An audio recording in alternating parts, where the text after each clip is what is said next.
2016 at 6 p.m. And if we can rise from the vocation. Father Jerry, since you're present, can you grace us with a prayer? Prayer? Yes, sir. Yes, sir. Father, please send your blessings and graces to City Commission and all people here present, that this meeting may be very meaningful and enriching for San Juan, may lead to a better city. Please may your Spirit guide the deliberations and the results of those deliberations. We ask this confidently, humbly, through Christ our Lord. Amen. Thank you, Father. We can face the flag.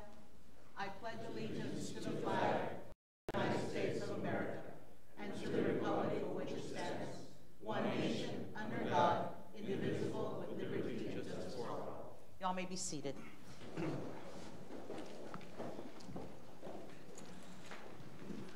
Under public comments, we have Ms. Alvarado.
Presentations.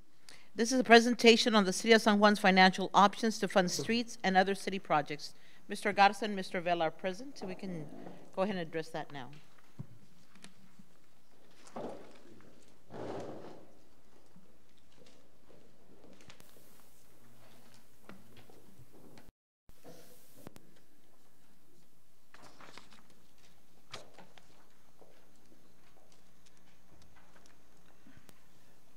Mayor, members of the City Commission, ladies and gentlemen, my name is Chris Vela with First Southwest Company, Financials Advisors to the City of San Juan. We have been asked to analyze certain alternatives available to the City of San Juan to realize on one transaction savings on the refunding of certain existing obligations of debt, and also to analyze the possibility of the issuance of additional obligations to fund certain street projects. And we will address those issues. You will recall, Mayor and members of the City Commission, that we have been discussing this at least on 2 separate occasions, and we had been speaking about refunding certain securities, certain series of bonds on the general obligation side, as well as on the water and sewer side. I point to you to the executive summary that's on the screen, and I will review this briefly to kind of bring everybody up to date. The city has the opportunity to refund $7,498,000 of the following issues: combination tax and revenue certificates of obligation, the Series 07, Waterworks and Sewer System Junior Lien Revenue Bonds 01, 02, and 06.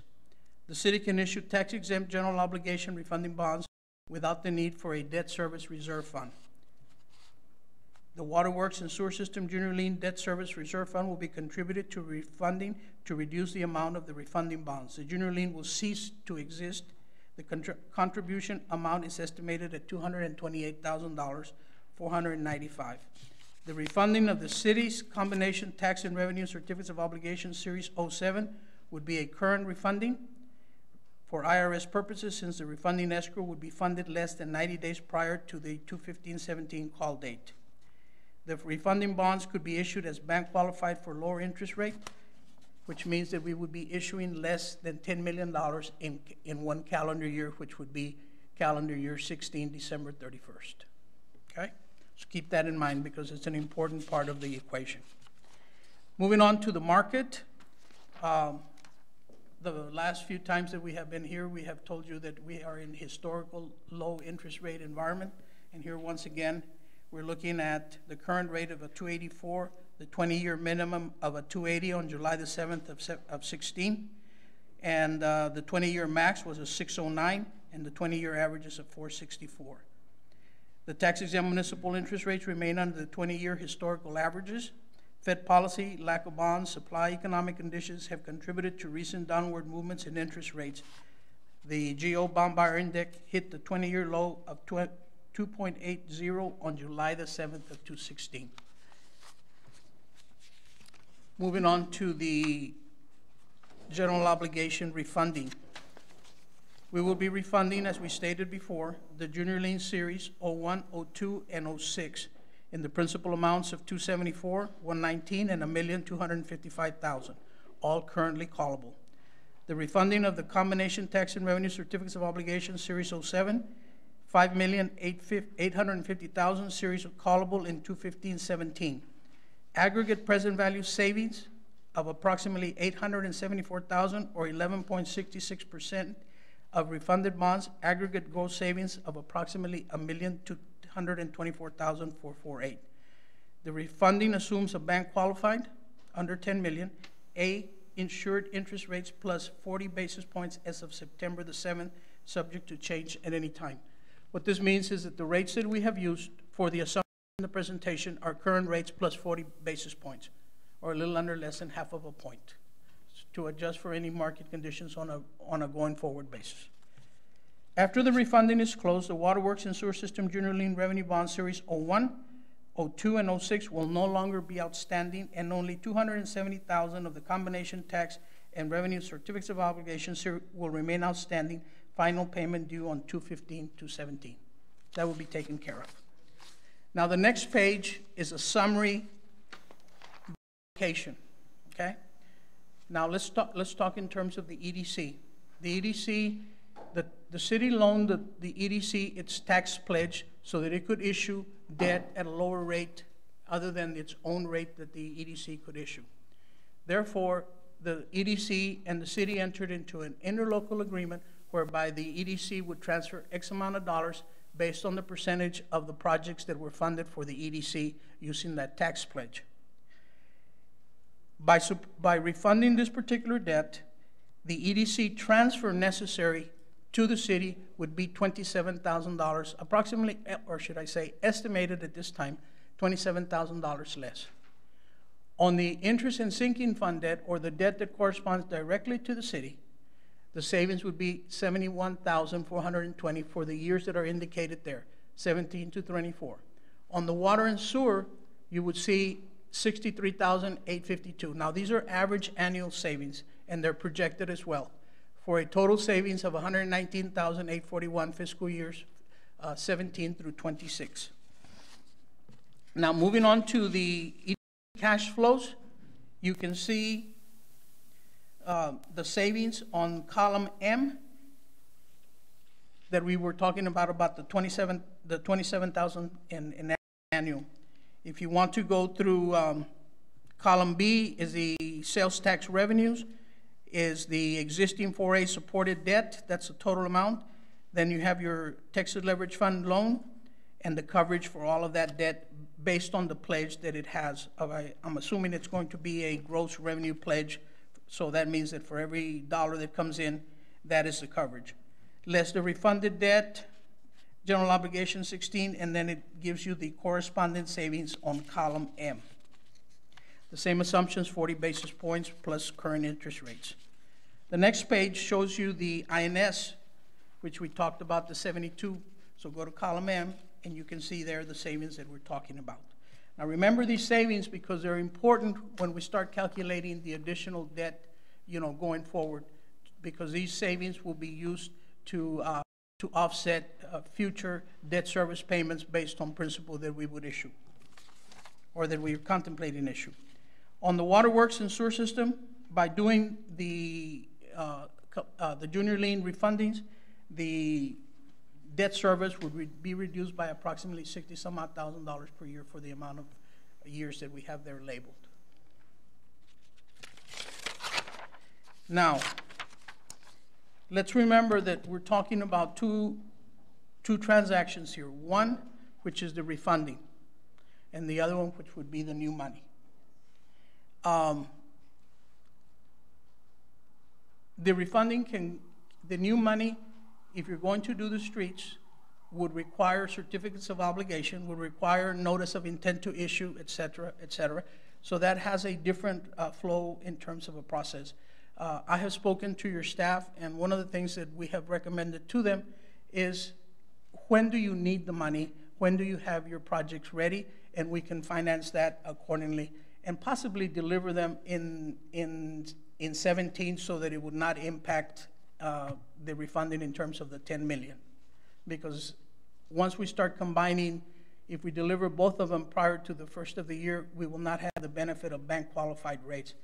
Now, I failed to explain to you what bank qualified rates are. There's two types of tax exempt rates: the regular tax exempt rates and then the bank qualified.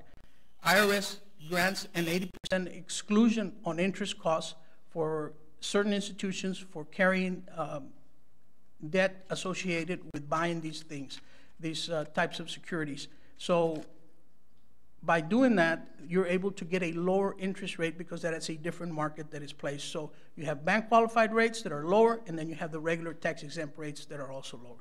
So whatever the tax exempt rates are, these are below. That would be if we're taking the $5 million, correct? Yes, ma'am. And including the refunding.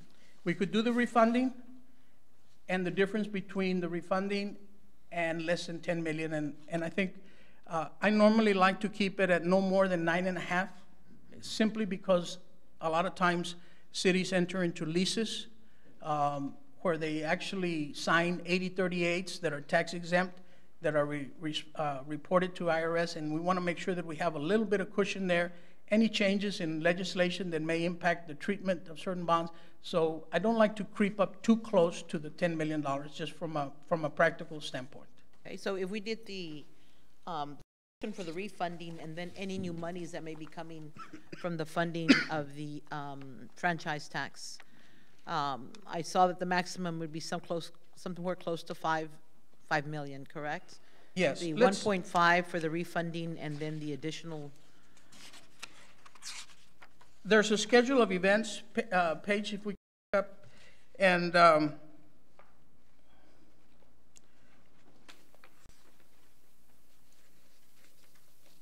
on the general obligation refunding bonds, we would actually sell them on November the 8th. Okay. And deliver them on December the 6th. And the last payment on the certificates would be on 2/15/17 that we spoke about. So we would be doing the $7,500,000 in This year. in 16 Okay. calendar. Okay. Now let's talk in terms of the street improvements. Now we have been provided 3 different options in terms of revenue generators, in terms of the sanitation franchise tax that are listed at 5%, 7%, and 10%, with the equivalent annual funding per year in dollars and the bond capacity associated with each one of those numbers there. Now, this analysis here assumes on the bottom that we take the refund capacity as well as this number capacity, but also changing the allocation of your tax rate on the M&O side and the debt service side from a 1689, which is the present, to an 1811. What that does, it provides approximately another $100,000 in terms of annual revenues towards the refunding, so it gives you a bigger total capacity, as you can see on the bottom. Now, what it does do on the negative side is that it shortens your general fund by the equivalent amount. So that is a decision that And that would be in this calendar year or every calendar? That would be every for your fiscal budget, year. For your fiscal year. For your fiscal year. So going on to the next page,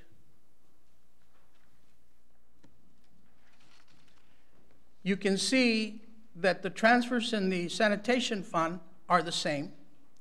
The only thing that changed was the debt service tax rate of 1811 to 1689, which is the current debt service tax rate. But you see that our principal amount is less because we don't have those $100,000 that the additional difference between 1689 and 0.1811 generates. So those are your options. Okay. May I ask a few questions on this? Yes, ma'am. Okay, so when we look at the amounts on the franchising, franchise tax, the different levels, if we were to say, and that's based on the current, it's based on the current 1.6. The amount that we would generate to pay would be at the 1.6? Okay. With the top numbers? I'm assuming, Pablo, you may want to step in here, but the 5%, is that of the total revenues? That is the new monies created, correct? It's the total revenues, yes, that's the calculation. That's all revenues, okay. So if your revenues go up, you will get more money. Correct. So if we were looking at between the 1.6 and the one, when you said we go to 1.8, if we remained in the current 1.6, would we still be able to bring the capacity to 4.1? And that would be because we are at 10%? Yes. Is that correct? So the maximum that we can by keeping today's rate would be 4? Yes, ma'am. Versus maybe 5 to 7 million if we went up 100,000? Correct. Okay. All right. And then, and what we're saying is that if we were to take the adjustment of the capacity, we would actually have to go back and look at the budget and subtract another 100,000, which we can't afford. You already balanced and... And it's a reason that I brought it up because Gotcha. I thought that it may be something that was important to consider on as far as the city commission is concerned. Sure. Okay, that makes sense. Okay. Any other questions on the refunding or the new money portion? Okay.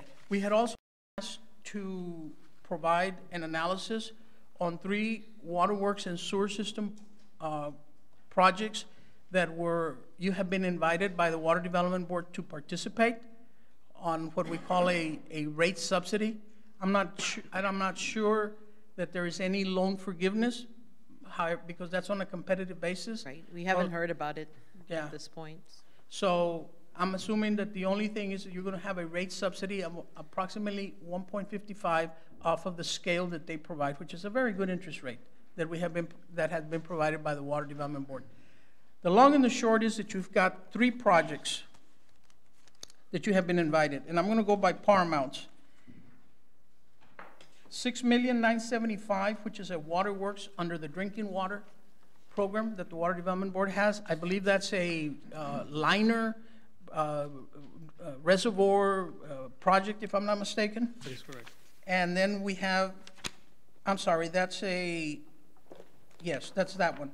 And then the $8,555,000 project, that's a clean water project, and that's a major lift stations rehabilitation.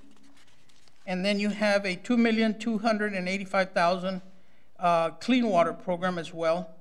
And that's for the new collection system for residents of the city of San Juan that currently have no sewer service. Correct. If I have represented that correctly. The long and the short is that we can do any one of the 3. We could conceivably do 2, but it would be pushing it. So if in the, And I'm talking about the smaller one, yeah, the 2.2, which is really great because we Yeah. get people the sewer 2.2. connections. Now, if you do more than 2, remember that that's going to be on down the year. We don't have the ability to issue bank qualified paper on the new money for 17 because we would be over $10 million. If we do the collection system only and the new money for the streets, bank qualified Okay, for 2016, for 17. 17. The refunding in 16, the new money in 17. And we can deliver it in 17 and it would still qualify even if you sold it in 16. The law says 16 delivery. So the payments on because these would be all utility, well, they're utility. The payment on the utility, it actually comes from the enterprise fund from the utilities, correct? It would be paid strictly from the net revenues associated with the operation of the waterworks and sewer system. And you've had an opportunity to talk with staff regarding the flow, the monies that we receive on an annual basis on that particular fund, and do you perceive that is something that we could undertake then, if you're making the recommendation? Yes, we've coordinated both with the city manager and the finance director, and we really don't see any problems. One of the questions that we asked, obviously, these numbers are audited. If you look at the left-hand column, those are audited numbers for September 30, 15. We're almost a year now away. But based on our experience in dealing with water and sewer systems with other entities here in the valley, we know that 15 was a very wet year, while 16 was a kind of wet year and also a very dry year. And revenues are up during the summer.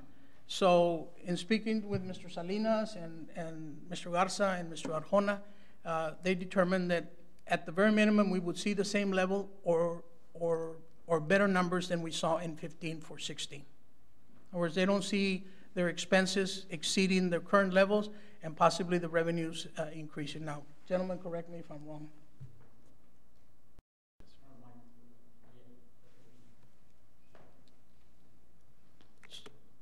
Now, I guess in making the decision, you to be able to decide today as to which project, particularly in this area. In the water and sewer, because of the limited amount of time that to file the application. Okay.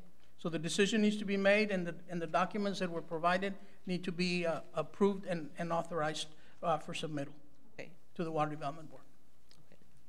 And I guess when we get to that, finish the presentation part, then I'll get with them on the minutia of the projects themselves. So you're saying that we could do the 6 million or the 2 million together at the same time, but that's pushing it. We could, and it's going to require some negotiations on the principal amounts with the Water Development Board, but the other impact is that we would not have bank qualified rates on the streets. Okay. Very good. I guess as we're finishing up the water plant, what I'm thinking is that the liner and the reconstruction of the reservoir, just real quickly, would that be something that would kind of tell us that this is something we would need to do? Because I would definitely like to see providing sewer connections for people that have never had them who are within the city limits. And I know that Mr. Vela needs to be gone real quickly. Yeah, I'll be quick. One of the things that we need to consider that during this current project for the water plant, we added the raw water transfer line from the old reservoir to the plant for that specific purpose. In case that reservoir did fail, we have an alternate. Okay. So we do have a backup for that. So this project on the liner can actually be delayed for another year. And one of the things that we're bringing to commission later on is the proposal to go out for a rate study to look at a restructure and make sure that our current rate study can carry the debt service, working with the financial advisor and the finance director on that. That's something that we want to bring back to you all, because it is going to be tight. Even though that we can do it, it is going to be a tight. But you're saying it can wait at this point? It can wait at this point because of the fact that we did put in that raw water reservoir. If it does fail for any reason, I don't see it failing anytime soon. Right. But if it does, we have that backup to do that. Very good. Thank you. Go ahead, Mr. Vela. Unless you all have any other questions, I don't have very much more to add, but I would suggest that you consider proceeding with the refunding. Yes. And consider as a recommendation to finish on the streets project, the definition and when you need the money, and we can certainly comply with trying to get that structure, going as soon as possible. Okay, so the phase one, the new money and the refinance will be done together?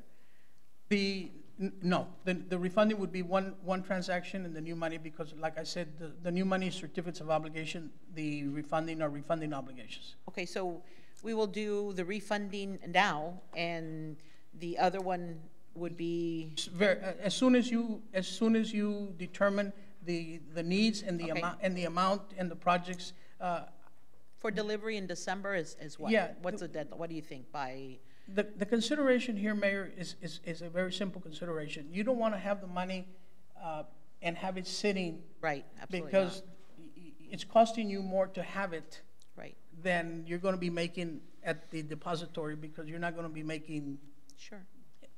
It's going to be substantial negative arbitrage for the city.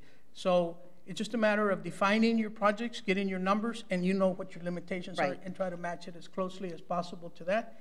And also remembering that there may be some contingencies, that you may want to fund, and remembering that we have some play there on the interest rates, and you may have a little bit more money, and you may be able to have a contingency project that you may want to fund in case you have additional monies when we sell. So just to recap, when we talk about the bank qualifying, the latest that we can have our final project listing and go ahead and move for the actual financing so that paperwork can be done and delivered. Backtracking from December or January, what's our time frame? That's the time frame that you have is that you want to make sure that you deliver the money in 17 to get that. So if we finish up we've got a couple of more weeks and we're done with our old budget. We enter into October. In October, we make a decision. It takes you 60 days to sell the. Yes, ma'am. Okay. So we would say sometime in October, the latest, so that we can get our monies in January with projects ready and to be bid out. Yes, to sell them sometime in December. Okay. Okay, and deliver them in January, because remember the sale and the delivery date is about 30 days. I got you. Very good. Any questions for Mr. Vela? Thank you. Appreciate all the work that you do and for bringing this information. Mayor, our pleasure. Thank you very much. Mr. Garza? At this point, for us to, I know this was just a presentation, where are we taking the action? Would it be here, or is there another place within the agenda? There's gonna be another price, are you talking about the franchise taxes? Well, the tax that we have to approve, Uh-huh. and then the actual authorization of the refunding, which we already have considered. Of the refunding, and I believe that we're on the process of requesting qualifications for the new Okay. fund attorney. Those one will do it? Yes. Okay, All right, very good. thank you. Thank you. Under B, presentation on departmental reports, Department of Parks and Recreation, Planning and Zoning, Memorial, the San Juan Memorial Library, and Sanitation. Mr. Arjona. Yes, Mayor, good evening, Commissioners. Every department director is here available if there's any questions on any of the reports. Are there any questions for any of the departments?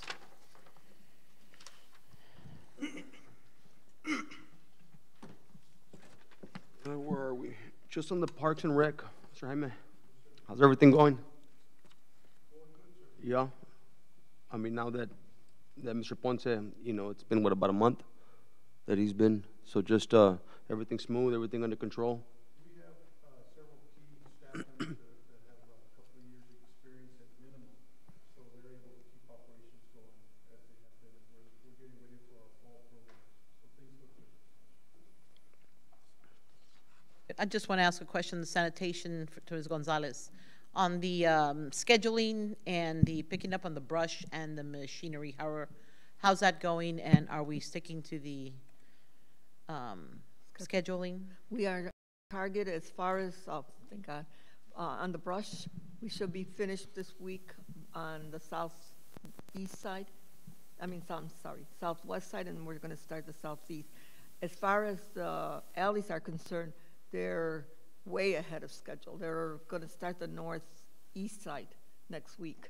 So we're ahead of schedule on that. On our grapple truck, we're doing okay with that? Our grapple trucks are doing okay. I have one of them being fixed, but it doesn't Not hindering affect what- the operation, no, because we have an extra one, and the guys and the crew is working pretty hard to keep up. And I really do believe that this is it, that we are keeping up now with the brush, with the help of the residents also.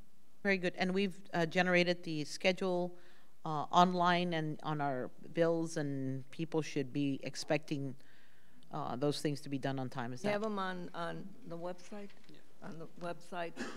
When we go out and we find that somebody is putting their brush ahead of time, we stop and we give them a schedule that we created about a month ago.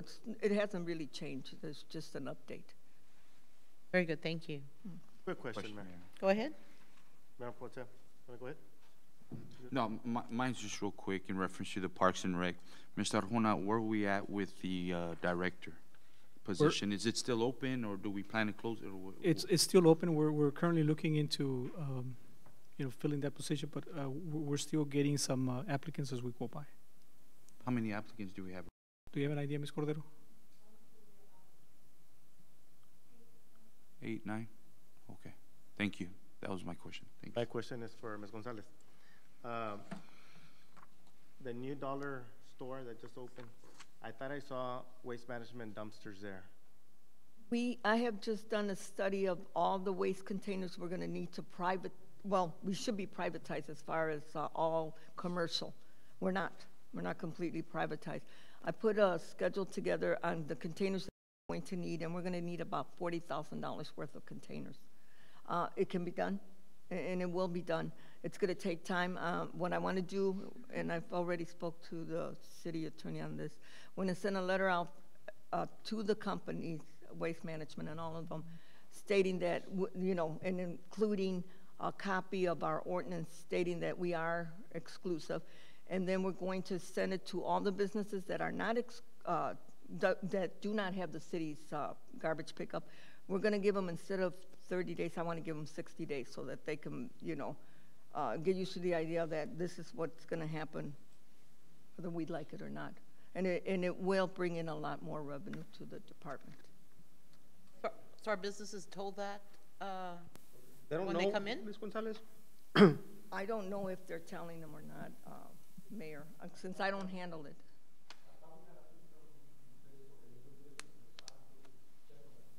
I would hope. I mean,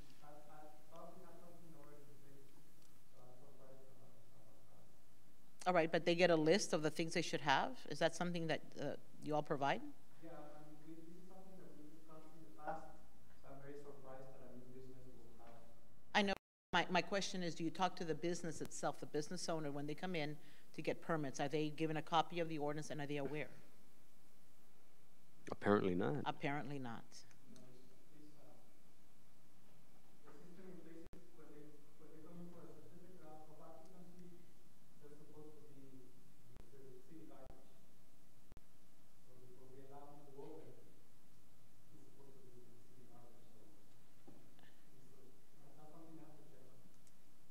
Right, because it should not have happened. So, Ms. Gonzalez, if, say commissioner doesn't see it, doesn't bring it up, how do we find out? I had one of the employees actually go to every business that the city has to see if they had our garbage containers or not. And I found out that we have 48 businesses that do not have our services. Do we have a cross-reference between planning and you all? We're about to open up a business. Planning should definitely be the first one to know issues that and send something to you, says we're about to have a business, we need a container. How does that happen, Mr. Cervantes?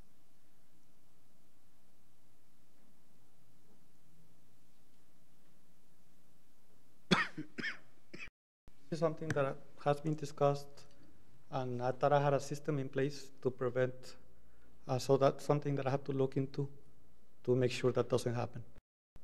But it has been discussed. I thought we had a system in place. So I'm very surprised about this, and So that's when you something say that we system, what do you mean? Like that explain. before we allow a new business to open, the garbage has to be with the city. Okay. That's what I'm talking And who about. checks that? I mean, if But you're with my staff. right. Yeah. We'll coordinate that, Mayor, with the planning and zoning, sanitation, and also finance. So whenever there's a new account that is open, if it's a business, we will make sure that containers, if it's a business account, containers will be with the business accordingly. That checklist we've talked about before, Mr. Arjona. Yeah, and I've spoken we'll about look it into that. many times. It'd be very We're important. providing, I'm sorry, we were providing the service to the previous occupant, no? The Dollar or whatever, what was there before? Dollar General. No, Dollar General. Now it's Because I Dollar think our Tree. dumpsters are there, but Waste Management has theirs in front of ours. If I'm not mistaken, I think our dumpsters are still there, but they brought in theirs. Right. And please report back to the commission what you find, Mr. Arjona. Will do, ma'am. Any other questions? We're moving on under section 6 for ordinance. Consider adopting an ordinance in the first reading amending the Code of Ordinances by adding a new Division 5 to Chapter 10 Subdivision Regulations, establishing a standard design guide for public infrastructure improvements. Mr. Cervantes.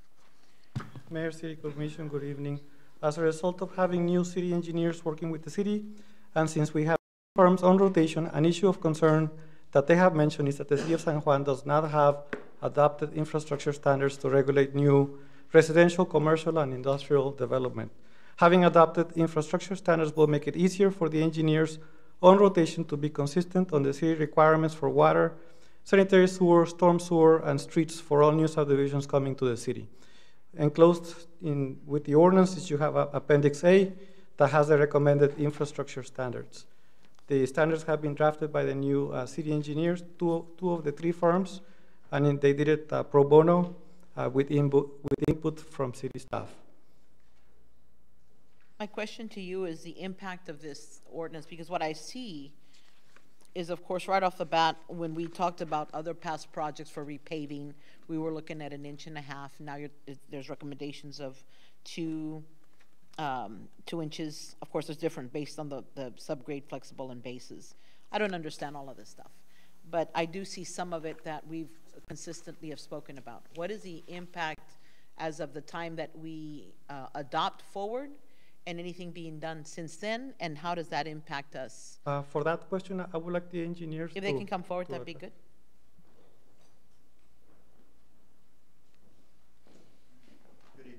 Good evening. Maybe. So your question is, what's the impact cost? Right. If we're looking at how we have traditionally be seeing the improvements, especially when we're working on a lot of repaving, we're about to undertake hopefully a big project on streets. And as far as our consideration on reviewing our plans for streets and the budget, what kind of an impact versus what you've seen that we have? And is it going to be more per mile? Is it going to be? I think it's going to be a little bit more initially, the cost, but maintenance-wise, I mean, you're going to have a 20-year life expectancy for some of these payments. For example, streets, your drainage improvements are going to be standardized now to where you're going to have better slopes that we're going to require for all city improvements, which is going to help the longevity of the streets in the future. We're noticing, just on the street improvements that we're doing right now, is that the slopes are very Tell flat. me the ones that you're working on currently, please. On 3rd Street, Uh-huh. 3rd and 4th Street, and Iowa. Okay. Right now, that's the ones we're working on. And what we're noticing is that the longitudinal slopes, for example, on the curb and gutters are very flat, and that creates problems in the future, with what we're having to do now. If you had better slopes on it, I think it would last a lot longer. There's also a lot of variation on your payment structure. Can you get closer to the mic so we can pick up? There's also a lot of variation on your payment structure on some areas. So there's structural differences between the payments on different For example, areas. the caliche. The caliche and the hot mix. So you can see the areas where the actual payment has less strength and has failed, and other areas where it has sustained more of the loads. So this will help standardize that. Do you feel that that's happened because of different levels of work that's been done differently, or it's just that what was initially placed there? It was probably what was initially placed design? before of course, you didn't have any design standards, so cost was probably a big factor. So instead of going what we feel is standard, going like maybe 2 inches of hot mix on 8 inches of caliche, we're noticing 1.5 inches or 1 inches of hot mix on 4 to 5 inches of caliche. And that's just not going to last with the type of traffic that you have. And that could happen through different phases of construction during your streets also. I mean, it varies. So upon looking at this, also talked about, it's pretty extensive. It goes into many areas of it. When we look at this, as far as the design and the approval, anything that's already in existence, we leave until it's time that we're having to do. So we're not going to try to go and undo anything because it doesn't meet standard. Is that correct? Okay. So when anyone is doing any kind of drainage work, for example, over in Las Flores and in Las Chaparrales, they're actually working and tearing through some of those streets. Is that something that they would have to incorporate now? No, they've already signed the contract for what they're doing. Coming in after the adoption of the ordinance. Okay. Okay. Even the ones that we're processing right now, it will not be. It won't apply. It won't apply. They still need to comply, with some standards. Yeah, of course, right? but what we're discussing right now, it won't apply. Is anything new coming in after the adoption of the ordinance? Okay. And CDBG funding, does that follow this also, or does it follow the county? We have a paving project right now through Urban County program, and I'm guessing that what you're doing is in compliance with these standards, right? Does the county adopt the same? Yes, this is pretty much standard throughout all the valley cities. Okay. What we're showing is recommendations. It's pretty much standard. We're not above. We're not doing above and beyond what any other city in the valley is doing. Okay. In 1 square yard of street, what amount are we putting into material? Price-wise? Price-wise. Just material, not labor. About maybe $5, $6 a square yard. Maybe. Difference. That for flexible payment will be $12.50 hot mix, 8 and 6. So it's about 14 plus about $26 to $27. And that's with 2 inches of hot mix mix on 8 inches of caliche and lime-treated subgrade. Lime-treated subgrade. That's about the average it will cost you per square yard, the full depth. And we do have in the standard, if the developer does choose to hire a geotechnical engineer or a soils expert, to check certain area where developing, if they choose to submit an engineer report to see if some of these sections could be minimized or Right. that could, I mean, it's flexible to that. Do you use existing materials? If we're looking at a street that needs to be, like part of the projects that we're taking, would you be able to use those existing materials Sometimes, to yes. grind those up and put those Yes, back? as long as it meets the standards. Do you know that if the county has undertaken a different kind of material to use on the streets that they're constructing lately? Have you heard? No, I haven't heard anything like that. I think it's pretty standard. Okay, okay. Because we did hear about a different, so once I get a bit more information, I'd like to share that with you all for validity. Okay, per se. for like the surface, or are you talking more about the base The whole material? thing. The whole thing? Yeah. Okay, Yeah, minimal cost. okay. But we'll discuss that when we have the information. I was just Yes, wondering if ma'am. you had heard about the county undertaking anything No, else. ma'am. Yeah, everything that is based in here is for materials that are local Sure. and that are standard to our county. So any new materials that have been used or reclaimed, I'm sure, I mean, we can incorporate any of that. As a matter of fact, we're gonna have an option in the project we're doing now to recycle some of the existing pavement that's there Okay, good. for cost saving. Yes, definitely. Very good. Something else that to ensure quality development, Mayor, that we're doing is the geotechnical reports that are done with new subdivisions. Right now, it's done by the developer. The developer hires the firm. What we would like to do is for the city to hire the firm and have more control over the reports. So what we're proposing is to amend the fees ordinance to where they will have to escrow funds for geotechnical testing.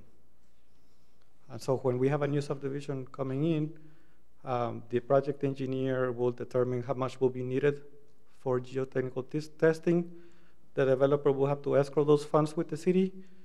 The city hires the firm to do the geotechnical and pays from that account. Any money left over goes back to the developer, and that way we feel better about the result. The firm is working for us and not for the developer.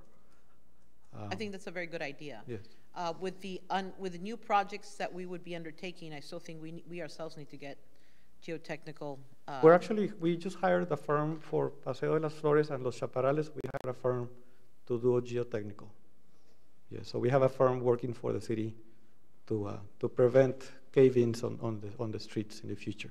And so their sole purpose is to be able to determine whether it's 4 or 5 or 8 inches of a particular material. It's quality testing of the specifications. So before and after? Yes. Okay. So they go test the material, see if it's meeting the specifications per the plans, and then they also test in place constructed material. It's quality control.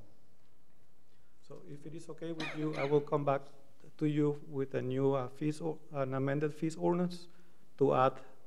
On this particular one? No, in our fees ordinance. Oh, okay. Come back and do an amendment to that one to require escrows for geotechnical testing.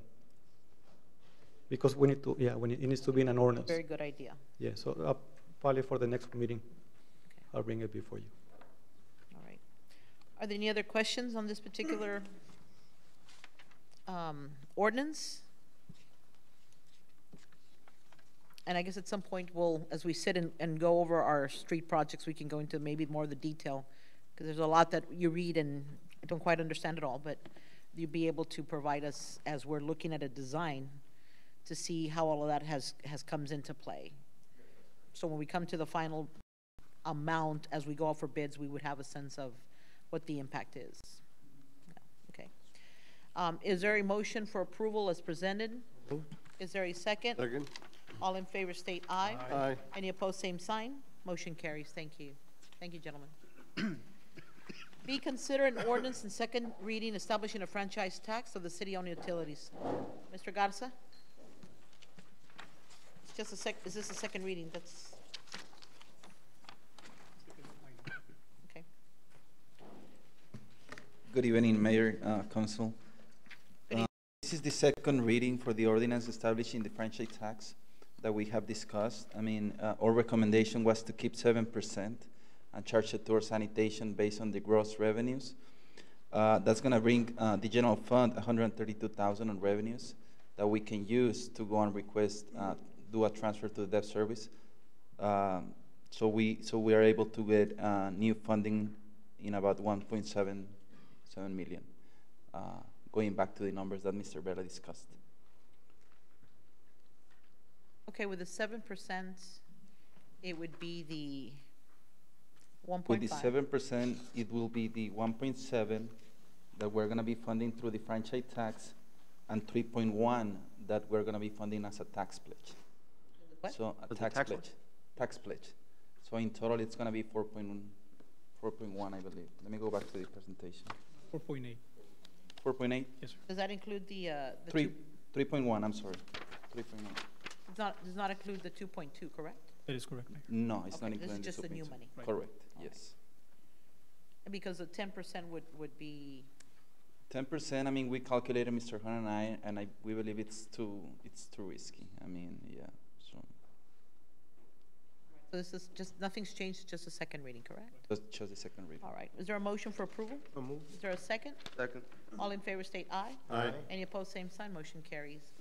Item C, consider the second and final reading of the ordinance adopting the budget for the City of San Juan, Texas for fiscal year beginning October the 1st, 2016, and then ending September 30th, 2017. Mr. Garza. Yes, Mayor, going back to our discussion from 2 weeks ago, this is the second public hearing, second and final reading of the budget. There has been no changes. We're keeping the same highlights that we actually discussed last time. So if you have any questions, I mean, just. And we've done with our public hearings, correct? Yes. Is there any questions? Not, is there a motion for approval? Is there a second? Second. All in favor state aye. Aye. Any opposed, same sign. Motion carries. Item D, consider the first reading for the ordinance adopting the tax rate levy for the City of San Juan, Texas fiscal year beginning October the 1st, 2016, and ending October 30th, 2017.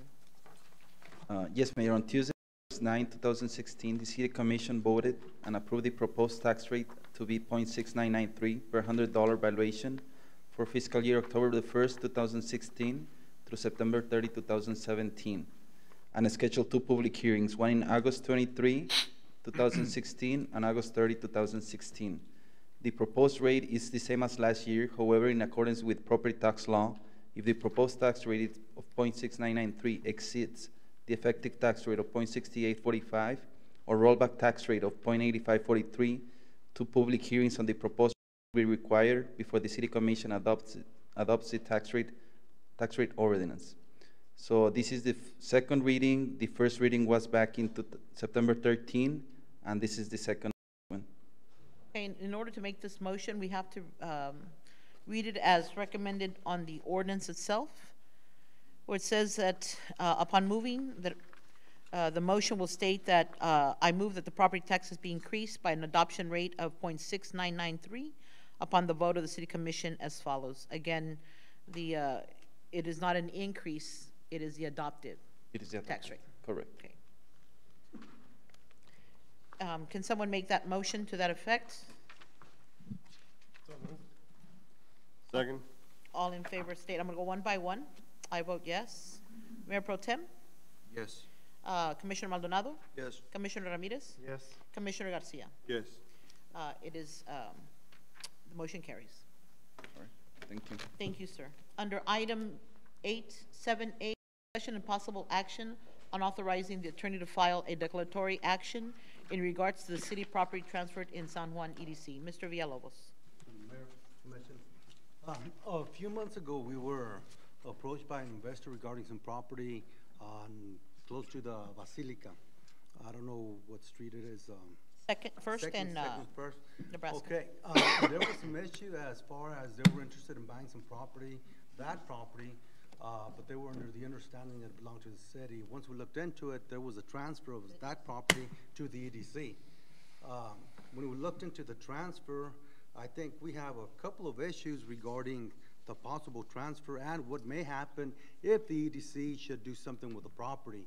And the concern I have, and I think it's something that we need to get a judicial determination to make sure that everything's fine and nobody ever gets sued, is to file a DIC action. My concern is that should the EDC try to transfer the property, there's a developer does something in there, and then there's no clear title, the EDC is going to get sued. The city is going to be kind of a pickle because really it may belong to the city.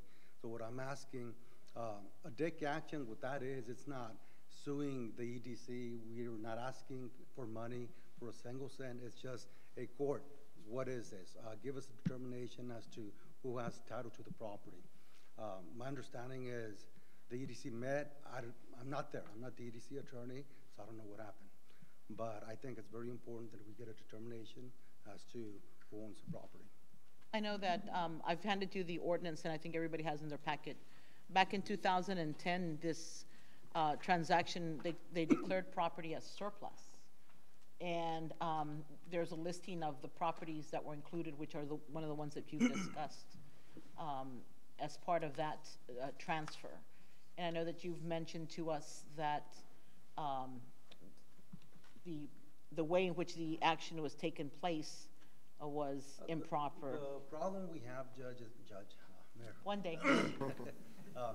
Is that generally a municipality cannot give anything of value to anybody. The example I use, if somebody's house burns and they say, can y'all give me $5? The city can't. They cannot give away anything of value. It's unconstitutional. That's like, and I'm not saying against the state, statutory or statute, that's unconstitutional. There are some statutes that allow you to do it, but you gotta follow the statutes if you're not within. And in looking at how it was done, my position is that it wasn't done correctly. The intent may have been something, but that intent back then may cause a lot of problems like right now or later on. The question that I have is, are you talking a particular property or you're talking properties in general? We're talking all the properties that were transferred. Okay. I think there's 7 properties. Okay, so now, 8. so if we have businesses already set forth that have already built in city properties, how are you going to handle that? How are we supposed to? That is something that y'all are going to have to decide, and that's really what we're trying to avoid, because we really don't want to harm anybody if it was not their fault. So that's something y'all are going to have to decide, and chances are, you know what, if they're an existing property, they're doing okay, maybe, you know what, it was done incorrectly, it'd be very difficult. Fix it up through something.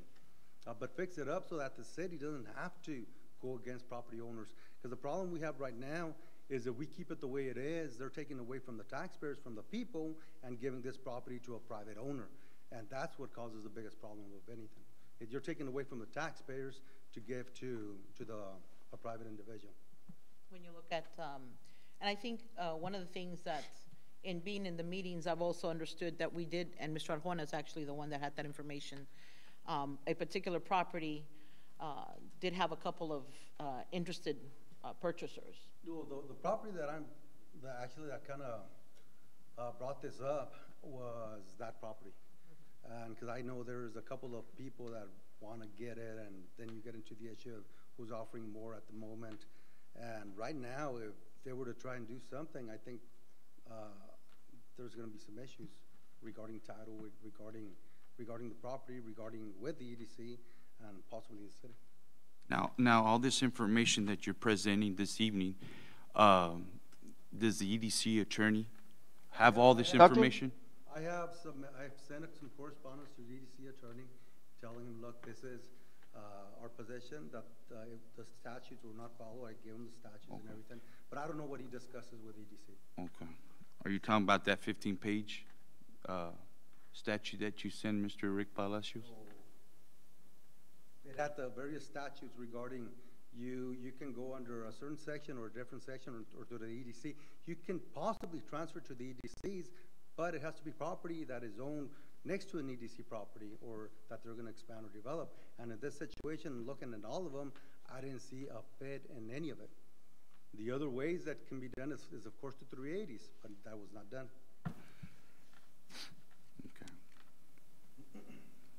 Well, I mean, just pretty much speaking to Mr.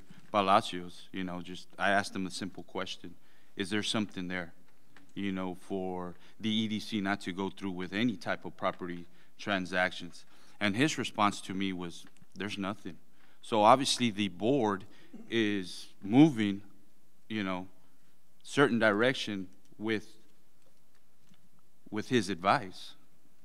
And they can do that, but chances are the board is gonna get in some litigation. A developer, if he develops, it may lose his property one day.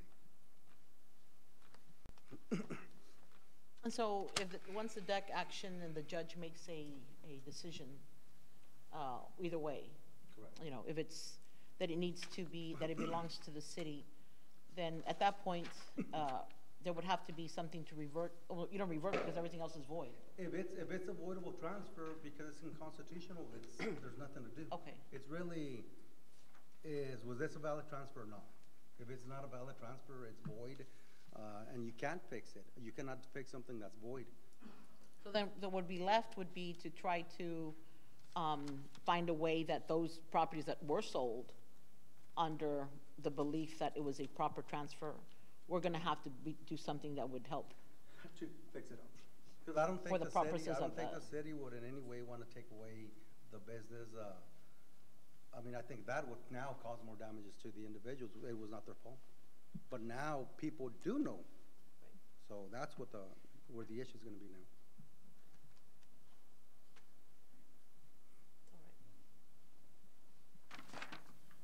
Well, I think, you know, the EDC has definitely come in some ways since March, when the first found out about a lot of issues of things that were being done and not properly, incorrectly.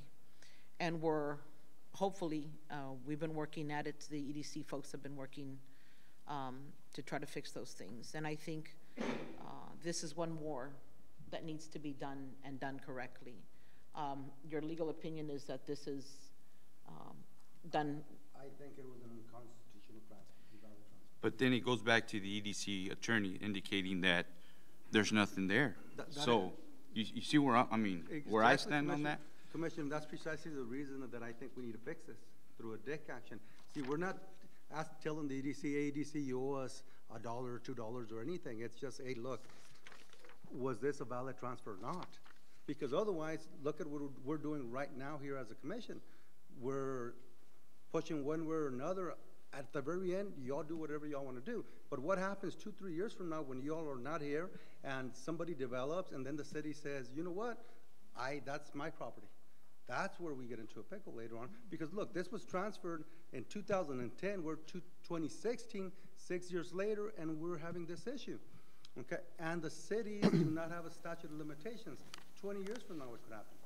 And that's where, and that's why, y'all need I think y'all should clarify. Y'all need to clarify. So this action that we're going to take is just to clarify who has the right or not.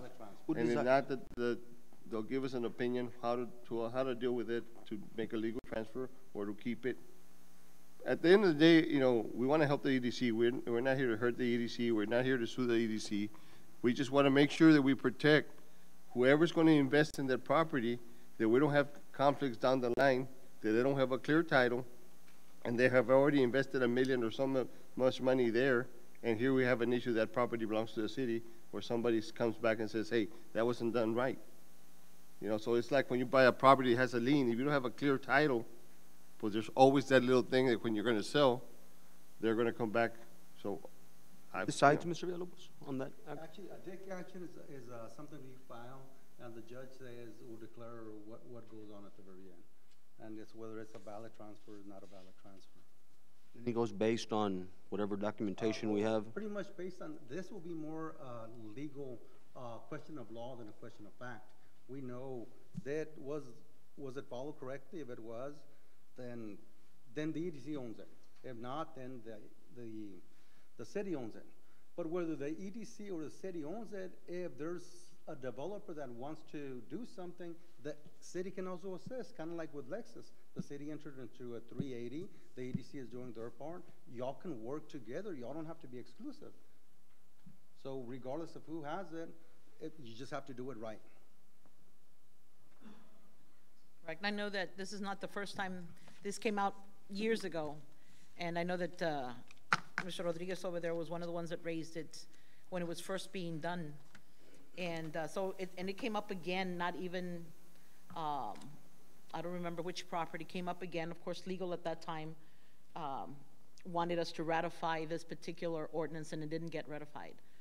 But I know that this, if council is saying it's unconstitutional, and that's his advice, our council, then I think it behooves this commission to understand if it's unconstitutional, and taking action different would be to violate. And so I think it needs, if that is the opinion and the court can assist us in getting that decision, then I believe that's what we need to do.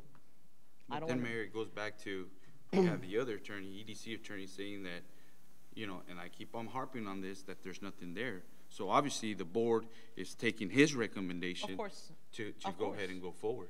And we're taking, and we should take our Right, Commissioner, and so, that's right. So in other words, they need to file an answer and submit their briefs to the court, and we submit our briefs, the court decides. Because it's not gonna be a case where But there's gonna be. that's if this gets passed, though, right? Is that what you're saying? Correct. Okay. If it gets passed, if it doesn't get passed, The court might come back and say, okay, that it belongs to the ADC, that there wasn't nothing wrong. So I believe that we should just not waste any more time, because there's people that want to develop, and let's clear it out. Let's get those people to develop. We're losing money, we're losing tax there. The EDC is losing, No, it's not the matter. I mean, the EDC is ready to go. They're ready to work. Yeah, but we gotta clear it up, you know. We gotta clear it up and make sure that we're giving, it was like you, Commissioner, you were to buy something, you want something a clear title. And if I know that I can't give you a clear title, I'm not being honest with you. If there's a problem right now, we gotta fix it and get it quick done, because we've been stalling on it. And the ADC is doing a good job trying to get investors in there. And we just gotta make sure that it's clear, they get a clear title, and that investor can get going, and, you know, we're losing tax revenue there.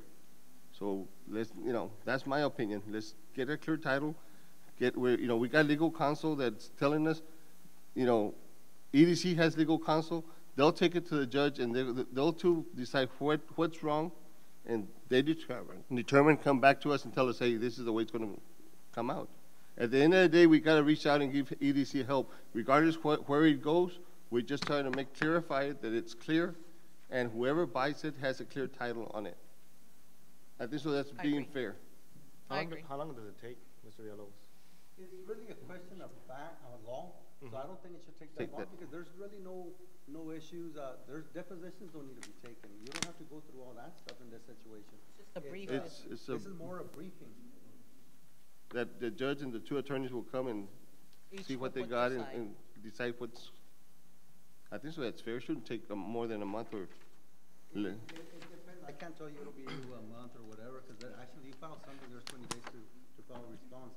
But this is not a case where you need to spend a lot of time deposing witnesses. It's a document. Or not.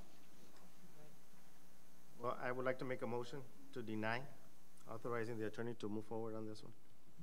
Okay, there has been a motion to deny. Is there a second to that? Second. I'd like to go ahead and discussion. I took an oath, and the oath that I took was that I would uphold the law of the state of Texas, the Constitution of the United States, and the Constitution of the state of Texas. If this attorney is rendering opinion right now to the city that is unconstitutional, then I think that this, by the commission moving forward, each one of you is taking a chance of putting this city in a liability and doing something unconstitutional. And with that said, I'll take a vote. All those in favor to deny, state aye. Aye. Aye. Those opposed? Aye. Motion is denied. Can there be individual lawsuits then? All right.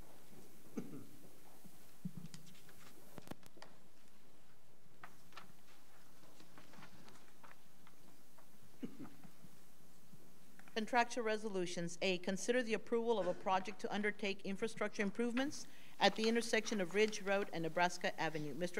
Santos. Yes, because of the ongoing project that will be going out for bids in 3 to 4 weeks with Perez Consulting Engineers for the repaving of Iowa Avenue, 3rd and 4th Streets, funded by the Urban County Program. There is an opportunity to reconstruct the intersection of Ridge Road and Nebraska Avenue possibly using the same contractor and saving a city some money. After consulting with the project engineers about the intersection of Ridge and Nebraska, there is an opportunity to undertake improvements and possibly include drainage improvements at the site and obtain lower prices from contractors because of lower mobilization costs. Enclosed in your packet, please find a letter from the project engineers for the repaving project, giving the city 3 options to consider. Choosing one of the 3 options will allow the intersection to be reconstructed within a few months. The project could be funded from the savings from the 2015 bond projects. And the engineers are here in case. Now, you have the differences between one option and 2 options. They're pretty huge. Yes. And you're stating that whichever option we were to choose, it will be paid with the existing funding? There'll be no additional funding needed? No, from the savings, from the bonds, I think it's like 500,000. You're talking they the could bonds, be existing bonds? The existing bonds. That's the surplus money, Mayor. Which one? The 500,000, and the monies that we're going to be using for the street repayments, along with the 2.2 plus the 500, gives us an opportunity to do this. So we're bringing it before you. What happened to the money, Mr. Arjona, that was left over from the savings in when we worked on the contract for the engineer? Contract for the engineer? The engineering, that it was going to be less, and there was going to be some monies left over from that particular one. Because now you're stating that the 500,000 that we proposed for streets would not be for the new issuance. It'll be the 2.2 million plus the 500,000 together. That'll be the 2. Now this is just an opportunity to fix the roads. No, I think it needs to be fixed, but we're not going to do the 200,000, right? Can I get the engineers to come forward, it's not going to be please? the 200,000. Because you proposed 3 different ones, and of Yes, course and I would like to kind of show you some pictures of the existing. Can I see the pictures, Monica? So I can explain better each option. Does this have a pointer?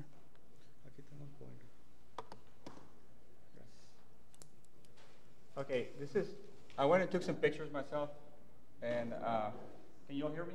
Yes. Well, you need to stay at the mic, I'm sorry, because you got to pick it up. I went and took some pictures myself, and they weren't that clear, so I used Google, and Google kind of gives you a better perspective where you're riding on the road. This is the intersection facing east, north to your left, south will be to your right. If you look at the roadway, you look at the curb and gutter in here, you see grass and things growing up on it, and you see a lot of soil and silt being accumulated in the curb in here.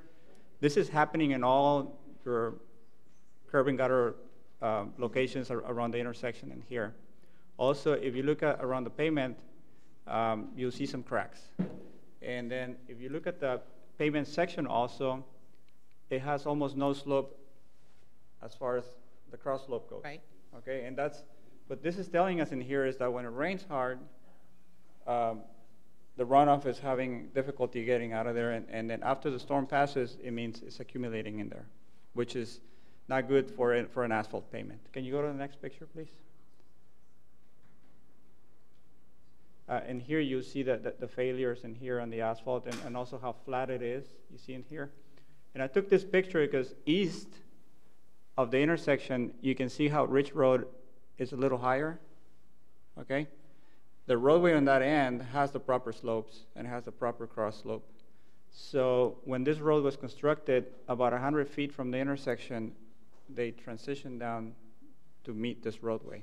So that means that this area in here is actually sloping down, okay? And so where's the drainage in that area that you the drainage in here, there's an existing storm sewer line running behind the curb and gutter in here. And there is a storm sewer structure about 300 feet to the east in here, and there's another one south of where this picture was taken, about another 200, 300 feet. Can we go to the next image, please? And here we can clearly see how the roadway, you see in here how it's sloping down.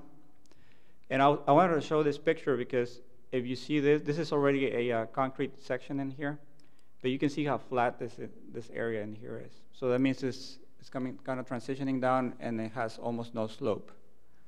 Can we go to the next one, please? And in here, this is north looking south. This is east. This will be west. And you clearly also see again, I'm sorry, we're standing on the east side looking west. This is at the high end of the road going down. This is north, this is south, and here's the concrete. Now, the first option we have will be to basically demolish this area in here and just meet the existing grades and construct it out of concrete and get rid of the flexible pavement. That will give you a more rigid structure. It will elongate the structure, the intersection, but it will not deal with the drainage issues. We believe just by visual inspection, without having a survey or topography, just looking at it, but just by the physical characteristics of it, we can tell that the drainage is real poor, and that's what's really causing the asphalt to fail. And it's causing the flexible pavement to get those cracks, and you don't get any runoff. So concrete is more forgiving on that, so you can have lower slopes. So when it rains, it can go slower, and you won't have any issues with it failing, so it gives you a longer life, and that's why we're proposing to use concrete on this intersection in here if you're going to keep the existing grades. We don't recommend the asphalt because you're going to end up with the same issues. If you were to come here and overlay, then we can't predict how long it will last because, I mean, it all depends on how much it rains. And so what are you proposing, so the square itself, or what it will be what just, is it you're saying? Can get the aerial photographs of the actual documents that you'll have in the packet on page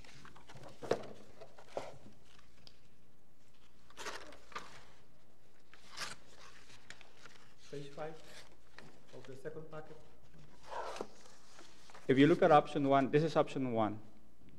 And this is about where the concrete apron you saw. So what we're recommending on the option 1 will be just going a little bit further north, west, and south with the pavement, just getting rid of this area in here and just building it all out of concrete, keeping the same grades. That will not change any grades with respect to your sidewalks or your curb and gutter adjoining to it. That way you will not have to adjust any of the sidewalks or any handicap ramps or anybody. Since this is a school and you have pedestrians, you have to give them access to the school. You're talking about Ridge and Nebraska. Ridge and Nebraska, yes, of course, yes. So right in here will be, this is where the closest inlet structure is, and the next one is somewhere around this location in here. This will be without having to re-engineer the intersection, just having to put just concrete, and that will just give you that rigidity in that intersection so that when cars or heavy vehicles come in and they don't shove and push into the asphalt and give you that stronger surface, but still you still have that drainage issue on the intersection. Can we go to option 2, please? The next area. The following option, it's also concrete, but in here what we're proposing is, if you remember that image that I showed you where the asphalt starts breaking down, we will be basically reconstructing the entire intersection, and from somewhere around this location, based on the survey that we get, we will be transitioning the roadway up to meet the road in here so that we get some slope and we can install some storm structure somewhere around this location and be able to drain everything away from the intersection. And that way will solve your drainage issues. Why concrete? Again, concrete is more forgiving. So we can make it in a smaller section, and the slopes, we can keep minimal slopes on it. Can you mix concrete with asphalt? No. On the mixer itself, no. We can use it as a foundation, and we use it as a foundation, and we can consult with a geotechnical engineer. It could be reduced in section. The section that we are proposing right now is in the city standards, so it will be standard for any roadways or soils of this area.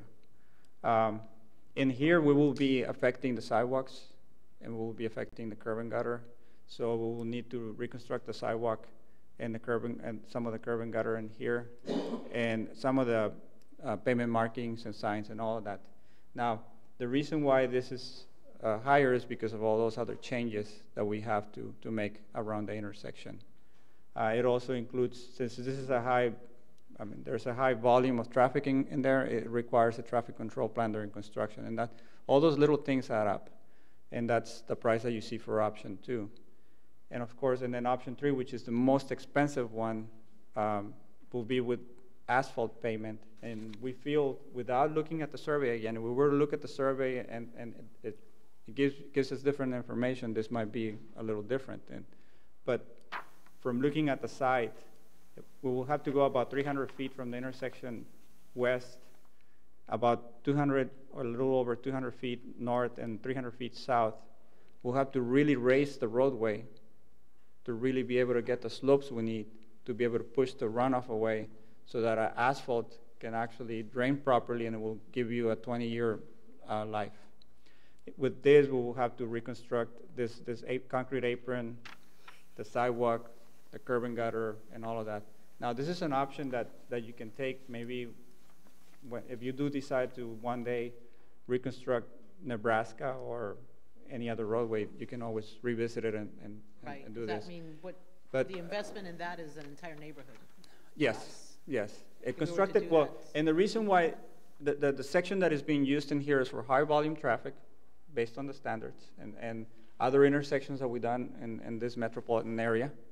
Also, it's all the pricing and unit costs that we placed in there is from average bids that we have received from local standard projects that we've done and the Texas has done. So this is just an opinion of probable cost. This is not what it's really going to cost.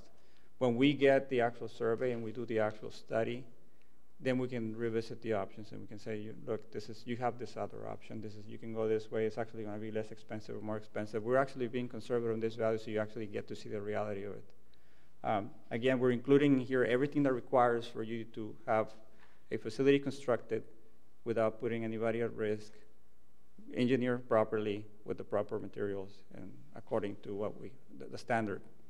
So this intersection, since it has a lot of traffic, it does require other things. And then you have also the pedestrians that have to access the school. So it has those elements that give you the added cost, which is reconstructing the sidewalks, reconstructing the handicap ramps, the entrance to the school, a traffic control during construction, erosion control, and all those things add up at the end. Yeah. And then those things you can add to a larger project. Especially because those roads definitely would need to be rebuilt. They're too late, Yes. and we probably will. So if you were to rebuild, let's say Nebraska, You can take care of it then you then. say, okay, you know what? I'm going to include this intersection with Nebraska. This size of, or if you say, you know what? We're never going to get the money. Let's do it right now, and then we'll build it. So whatever you feel it's more. But the option is there. It's for you to see that this is a complete reconstruction, rebuild, redesign, re-engineered. And it will include drainage improvements, placing structure in here, and in here, not in here, because most of the runoff here runs that way. And if we were tying in here, it will all come back this way. And it will take care of any of the drainage issues in this intersection. And that's why it's also expensive, because it takes more underground storm sewer. And there's some utilities in there that you have that we added some of the cost in there. Now, like Javier mentioned, if this is to go out for bids and they say several contractors bid this project and they go, okay, you know what, I'm going to bid that one too, so then I'm already mobilized, so the price might be lower. It all depends. That's something that you can take advantage of. And again, this is based on projects that we have worked on, the unit cost for it. And it's just based out of just measurements that we took. It's not based on a survey. So, once we get a survey and once we look at different options, then we can give you something more concrete. But this is about a ballpark number that you can look at and say, okay, we'll just do the intersection with this, or we'll just want to regrade it and re-engineer it and place a storm sewer to mitigate with the drainage issues. So, Mr. Cervantes, how's the drainage issue there? I don't recall right now. Does it flood there? Yeah, no, exactly. But but would it affect, like, we're doing the drainage on Florida, in the Florida subdivision? No, it won't affect, you know. The Paseo de las Flores project does not impact the intersection. You know, I don't want it where, you know, where the flood was happening, it was a smaller pipe that it wouldn't drain out because the pressure was going one way. So that's my concern there, as long as the. No, the Paseo de las Flores drainage project is improving the drainage in the south half of the subdivision. It doesn't affect this project, this intersection at all. But the size of line you have running in there, for the surface area of just the roadway, you have sufficient capacity on that line. For the area that you're draining in here, I believe it's a 24-inch RCP you have in there. So, so it rains fast. It's going to be collected immediately. It's going to be sent into the conduit and out. So it will only, the drainage area is so small. It's not like we're collecting from a large drainage area that it's going to overwhelm the system. So what you have in there should be able to provide the capacity required to drain your intersection. And again, and just doing an overlay in there, I mean, we don't recommend it because of the drainage issues. If you were to go in there and just remove the asphalt overlay, then it will be unpredictable. You will more than likely will see the same conditions again. Well, I think because we're about to discuss $4 million worth of money that we're getting into projects in lieu of the all the streets that we have to consider. I'd like to take this on as a project with it because it's still the same monies. Take it on as part of the projects that we'll sit in a workshop to review, and then looking at the options also based on the overall needs to see which under your recommendations, your 3 recommendations would be the most prudent for us to do, and see how far we can get with everything else, with all the other streets that we also have. That it needs to be done, I think we probably all agree, yes. The amount of what needs to be put into it, I think, like I said, if I look at your numbers, you know, it's pretty scary because we can do a whole neighborhood with one of those. So yes. I'd like to be able to consider it at that time when we're looking at the rest of the streets, because I mean, you know, it's a huge investment on the recommendations you're making. And that makes sense. Yeah. And all these options would be ADA compliant? Yes. Yes, we looked at that. That was one of the things that we looked at. Everything will have to meet ADA, the sidewalks. It's all included in that cost. We looked at the sidewalks, the handicap ramps, the apron in there, which is very critical. That's why it needs to be reconstructed. Okay, so you're pointing at option 3, but my question was option 1, 2, and 3. In option 1, you will not have any issues with ADA because you will not be affecting the grade. Okay. The sidewalks will remain as is. Okay. Only maybe the intersection will have to be restriped, but since you're maintaining the same grade, everything will stay the same. It will be only option 2 and 3, which they have to be re-engineered to the road be raised and the crown and all of that. Then that's when you start dealing with having to transition also the sidewalks and the curb and gutter and all of that and all the proper signage and all that. That's where it starts increasing. Thank you, sir. That was my question. Okay, if we vote right now, I would not want to make a decision on which amounts. We'll put it on the On which one? Put it on the second phase. With that, I think we can address it at that time rather than trying to decide today. So we'll go ahead and just table it and bring it up when we have the whole workshop. Okay. All right. Thank you, sir. Thank you. Thank you all. Under B, consider authorizing the city manager to enter into an agreement between the City of San Juan Fire Department and the First Responder Organization Medical Director, Provider Affiliate Medcare. Chief Garza. Good evening, Mayor, Commissioners. Good evening. We're looking into getting into a local to the agreement with Medcare, ma'am. Every 3 years, more, right? Excuse me? Is this every 3 years or? It's bi-yearly, so every 2 years. The thing is, we're looking into this previous year. We were able to send 4 for the EMT class. This is pretty much to enhance the patient care and assessment for our staff. It's something that will also open some doors for funding with the fire district. Fire district now is currently distributing funds, but only to FROs, or which first responder organizations. Okay, so it's an enhancements rather than the actual contract, correct? Correct, yes, ma'am.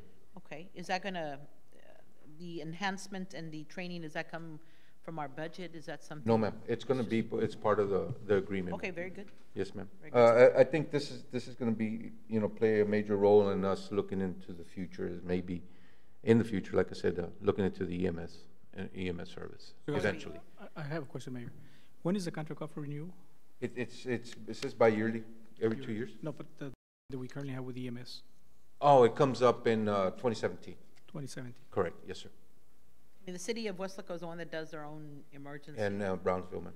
And Brownsville. Yes, And ma'am. I remember one of the chief telling me they make 7 million. They got a good billing company. Yeah, they do well. One of the things with the EMS is, the major role on that is your billing, getting your money back. Sure. But it's something that's, for now, we're starting at the basic level. Right. I've got 4 personnel, or actually 2 certified and 3 that already, before they came on board with us, were already certified as EMTs. So it's just, a program that I think will help us, being that we get about 70% of our calls are medical calls. Is there a motion for approval as presented? Second. It's been moved and second. All in favor state aye. Aye. Any opposed, same sign. Motion carries. Thank you, Chief. C, consider authorizing the city manager to enter into a policing agreement between the PSJA Independent School District and the City of San Juan Police Department. Ms. Borrego. Good afternoon. Good evening. For the 2016-2017 PSJ academic school year, the San Juan Police Department will designate 1 school resource officer to the PSJ High School campus. The officer is responsible for providing deterrence of disruption and violent behavior, improving community and police relations, teaching law enforcement and related topics at request of administration, advise and mentor students and staff, and enforce all federal and state laws in coordination with school administration. The contract period is from August 29th through May 26, 2017, and they'll be reimbursing us $43,382 in salary. Are there any questions? Not, is there a motion for approval as presented? Is there a second? Second. All in favor state aye. Aye. Motion carries. Just for the record, from starting on items 8A, B, and C, Commissioner Maldonado is no longer present in the meeting. Motion carries. We voted, right? Okay, next one. Consider a resolution authorizing the city manager to enter into an agreement between the City of San Juan, the State of Texas, acting by and through the Texas Department of Transportation for the Selected Traffic Enforcement Program. Yes, the San Juan Police Department was awarded the 2017 Traffic Safety Grant, which is also known as StepWave, a comprehensive. The grant-funded program lasts from October of this year until September of 2017. The city will be reimbursed $9,448 for overtime, and will be meeting a match of $2,456 through covering cost of fringe associated with that overtime. The waive periods will be with Christmas through New Year's, spring break, Labor Day, and Memorial. We've done this before? Yes. Okay. Are there any questions? Not, is there a motion for approval? So moved. Is there a second? Second. All in favor state Aye. Any opposed, same sign. Motion carries. Item E, thank you, Chanel. Consider authorizing the city manager to transfer funds from the summer employee salaries to other youth football program in the amount of $8,000. Mr. Jaime. Good evening, Mayor and Commissioners. Good evening. I'm Rene Jaime, the Assistant Director of Parks and Recreation. Tonight, I wanted to bring forward a recommendation of staff that we replace some of our aged equipment, in particular in the football program, and also so we can get ready for our upcoming program for the new fiscal year, which we're starting tackle football, flag football, and volleyball. The $8,000 that's being requested is funds that weren't used in our summer program for our salaries, and it would be, staff is recommending it's in the best interest of the city that we go ahead and replace our aged equipment. Calendar, in this budget? This fiscal year, yeah. To use them in this fiscal year or for the upcoming fiscal year. So you'll be able to capture it, in other words, before. Right, and the equipment should last, I mean, there's different opinions that some of these football helmets in particular, they can last 4 years to, some people say 10 years if they're reconditioned on a regular basis. So this is an expenditure that will last us a while. Where do you purchase the equipment, Mr. Jaime? We go through BSN. They're on the Texas Buy Board, so we don't have to go through quotes. Any other questions? If not, motion for approval as presented. Is there a second? Second. All in favor state aye. Aye. Any opposed, same sign. Motion carries. Thank you. Thank you. Discussion and possible action for the interdepartmental obligation transfer from sanitation fund for the purpose of street improvements and new public safety. Mr. Arjona. Yes, Mayor, Commissioners. This is what we've been talking about before on the other meetings as far as the 2.2 million transfer from the sanitation department to the general fund. Also, the reallocation of $500,000 surplus monies from bonds issuance series 2015 will allow the city to start working on city street as presented during the town hall meeting that took place on August 23rd, 2016. Also, the streets were classified as we know, is failed, serious, very poor, and fair. This transfer of funds will allow for the failed, serious, and some of the very poor condition streets to be repaved under what we're calling the first phase of the project. Additionally, with the transfer of funds, it'll also allow the city to allocate $700,000 out of those 2.7 for the construction of the new public safety substation. If we go to the next page, there's a breakdown where it says the sanitation loan, it's at 2.2. The street project surplus money says at 500,000, giving us a total of 2.7 million. The total street funding, after taking away that 700,000 for the public safety building, will leave us at $2 million. The street that we're looking at working on immediately will be the ones that are failed, the serious, and the very poor, some of the very poor. Next to you see the 13,000 for the failed street, 765,972 for the serious, and 2.7 for the very poor, giving us a total of 3.5 million. We currently have $2 million. The total estimated amount between all of those three categories is at 3.5, giving us a difference of 1.5 that we'll be considering that for the second phase of construction on these particular streets.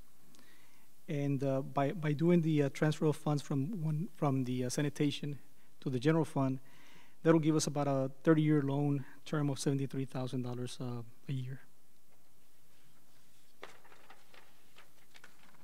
Have you updated the streets? I still see some streets that have not been included. I know that I took off a couple of streets. Right.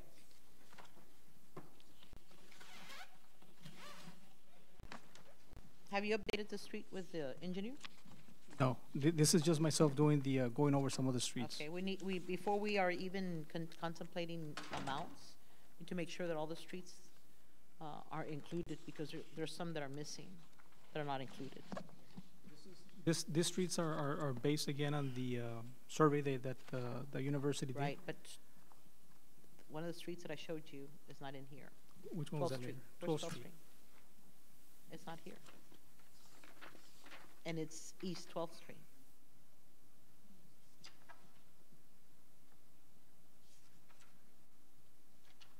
And it's definitely, unless that's not considered very serious, it's very poor. It's in really, really bad condition. So I really think that, I'm not sure what they're doing on these streets, but I really believe that we need to go back and take a look at them, ride them, look at them. I mean, I'm not sure what he's basing it on. He talked about some kind of study, but because there's some missing, I think there's a serious need to go over all of them, Mr. Arjona, so that when we sit down to have the workshop, we've got everything before us. Okay. And all the streets that are being considered. And then there's streets, I think, have we taken the ones that were considered for the CDBG? Already took those off. For 2017? Mm-hmm. Okay. Yeah, I think that's very important that we do that. So we look at actual numbers. And can you work on finding a date of workshop? Okay. As Mr. Vela was saying, the sooner we can get to it, the sooner that we can get these monies. And these would, as soon as we approve this, we'll be able to transfer these monies by tomorrow. That is correct. Right? East 12th on Fair Street. It's under the fair category. Right, but you said East 12th, right? But it's not fair. Have you looked at it? No. Right? No, you're right. That's what I'm saying. It's they gotta really check these out. Correct. Okay, so for the resolution, it's only a one reading on a resolution, Mr. Garza? Yes, on one reading? Okay. Is there a motion for approval? Mayor, and then before, we need to make a finding that we have provided the resolution, but that debt service is covered after the transfer. Is that correct, Mr. Garza? Whatever's necessary. And emergency funds, how much would be left for purposes of emergencies? Oh, in the fund itself? Correct. That has been contemplated as well. And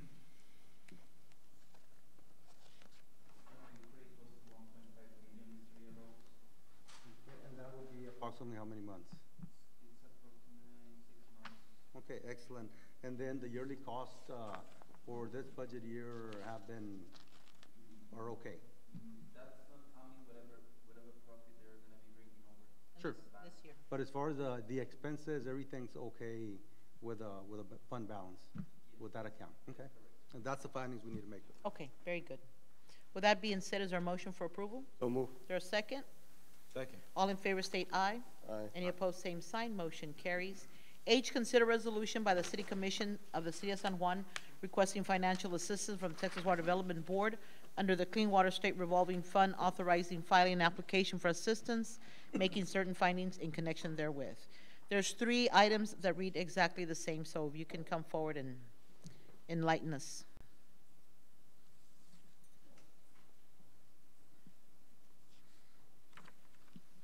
Mayor, Commissioner, yeah, the 3 items are the 3 items that Mr. Vela discussed earlier. So depending on which item you want to do, 2 of the other items can either be no action or.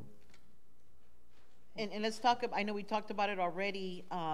You spoke about the liner itself and waiting on that particular project. When we look at the expansion of the water plant. Correct. One of the issues, of course, was preparing the reservoir as well.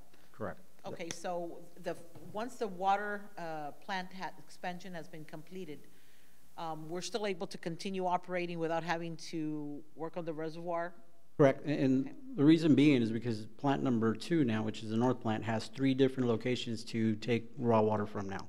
1 was the original reservoir, 2 is the current line that comes in from the west side of town, and then the new line that was put in just recently from the old reservoir of San Trevino. Okay, so really the reservoirs are exercising our water rights, right? Purchasing Correct, water. and it's really the reservoir is there so we can have an insurance in the event there's a catastrophic failure on one of the lines from the irrigation canal. We always have water there to provide our customers. The fact that we have 2 different reservoirs makes it really, really good for the city because we can hold water in both locations and be able to feed the facilities both ways.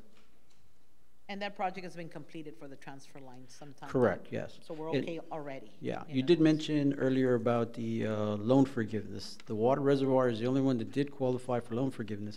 Unfortunately, we're ranked number, give me a second, 97, and the city of San Marcos got a project right above us for $60 million, and they have a 50% loan forgiveness, so the odds of anybody past number 4 on that list getting loan forgiveness is not going to happen. And the other project has to do with the lift stations. It includes how many lift stations? I believe there were a total of 6 lift stations. I was thinking 13, 19, 6. I forget the other lift stations. And that is for a total of, is that the $6 million one? $8 million one. $8 million. Yes, ma'am. Okay. So we can't do the 8 and the 2.2. Unfortunately, no, because it exceeds the $10 million limit, so you won't be able to do the bank qualified notes. Okay, so that leaves the first-time sewer connections. Correct. And that's something we've been, at least I've been hoping the city could get done, that we could authorize. We've got at least 105, 110 homes that have never had sewer connections. Correct. That didn't qualify under when there was the EDAP and the Colonia. Rehab project, yes. Correct. Yeah. So I think is important. We've got folks on one side of the street that don't have connections and the other areas do. So this would help us resolve that. So it's 2.2 million for that one? 2.285, I think. Yeah. I mean, I would definitely recommend that. 2.285, yeah. That's feasible. One can wait. The other one's a little too pretty high in budget. That would kick out our bond rates. But the 2.2 would be able to serve quite a bit of families. And that number would actually be a little bit less Because you remember the SCP project that we're doing through sanitation is going to cover some of the Okay. projects, so you can pull another 75,000 out of that number, so it's really 2.2 million, so. I would definitely recommend that that be the one that we undertake with an application that we would have to do again, is that correct? Correct, that's why we need to supply the resolution, and if we're going to do that one, I believe that one's number H on the agenda, so we would need to take no action on G. Okay. Because G is the drinking water one for the reservoir, which is at the 6.97 million. Okay, so no action on G. Correct. H is the first-time sewer connections, Yes, ma'am. and I is the reservoir. Correct. Okay, and that would be probably no action, so we don't affect the, Actually, I is the lift stations, G is the reservoir. G is the reservoir, Yes. I is the lift stations. Correct. Okay. So there'd be no action. Well, is there a motion for approval on H, which would be the 2.285 for first-time sewer connection? Second. Is there, okay, it's been moved and second. All in favor state aye. Aye. Any opposed, same sign. Motion carries. There'll be no action on I. Thank you, ma'am. All right, thank you, sir. J, consider an approval of the interlocal cooperation agreement between the City of San Juan, Texas and the County of Hidalgo Scuffle Law Program.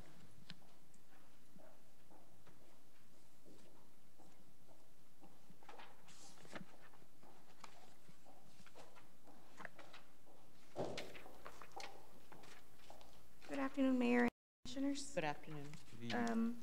I'm bringing the scofflaw for consideration to flag vehicles with outstanding warrants. Right, and that's everything we talked about has been included from the last meeting that we had versus the rates and all of that. You've had a chance to review that, sir? Oh, yeah. The interlocal? Sorry, I was thinking something else. Okay. Are there any questions regarding that interlocal? If not, is there a motion for approval? Is there a second? Okay. All in favor state aye. Aye. Any opposed, same sign. Motion carries. Thank you. Yes, Mayor. K, consider authorizing the city manager to advertise for construction bids for the new public safety substation. Mr. Cervantes? The construction plans are complete and we're ready to go out for bids. So we just We need to- identified the funding previously in another item, and so now it's just a matter of going out for that. And how long is that process? We could have an advertisement in a newspaper Next week. in a week or two. When would we be able, if we approve it tonight, when would you be able to start advertising for the bidding? We can go ahead and put it in the paper for Sunday in the Monitor. Okay, and we would have it out for how long, Ms. It Gonzalez? has to be at least 14 days from the date that it first comes out. Okay, and then, so we would say within less than a month, we would have it back for consideration on the award? The process usually takes about a month and a half. Okay. And then, once we do that, Mr. Garza, and we go out there, we review it, we award, then for sure we have on all the monies on the forfeiture, they've been encumbered and nothing will be removed, correct?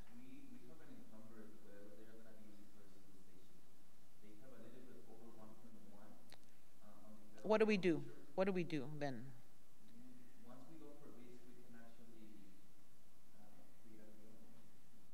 After award, that's when you. After the award, it can be put in a separate, it can be transferred, Chief, so that you can have word out that the forfeiture money has been encumbered at that point because it has been, all right.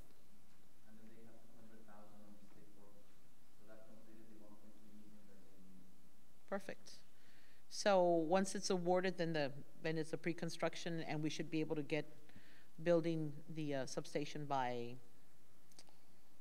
October. Wouldn't that be great? By November, I guess? Yeah. And that meets your requirement, Chief, on all the funding? Okay, very good. All right, is there a motion for approval? So move. Is there a second? Second. All in favor state aye. Aye. The opposed, same sign. Motion carries. Thank you. Under the consent agenda, the budget expenditure report, monthly collection report for July 31st, 2016, and then the minutes for June 28th, 2016, July 5th, 12th, 25th, and 29th. Do any need to be pulled out? The only thing I want to discuss on the budget expenditures, Mr. Garza, real quickly, this is as of the end of the year of July 31st. Any estimates, with August also being done, how much we would be putting back into the coffers? Right now, we're gonna be pretty close to balance on the general fund. We have $1 million that we're showing as a gain. Okay. We pretty much have an average between 400,000 and 500,000 on expenditures. So we may close the year out, I mean, with nothing, I mean, to bring back to the fund balance on the general fund. On sanitation, we count, I mean, on bringing between 400,000 and 500,000 back to the fund balance. And utilities right now, they are showing a gain of a little bit more than 500,000.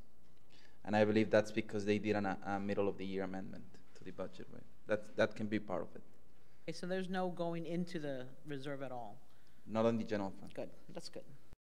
Okay, that's all my questions. All right, thank you. Thank you. Is there a motion for approval? Is there a second? All in favor state aye. Aye. Any opposed? Motion carries.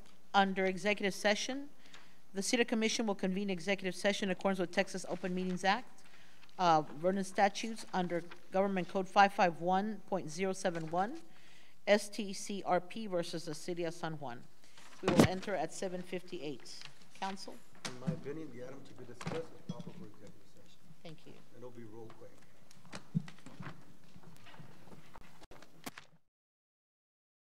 RCP versus San Juan. There'll be no action. Is there a motion for adjournment? So move. Is there a second? Second. All in favor state aye. Aye. This meeting is adjourned at 8:03.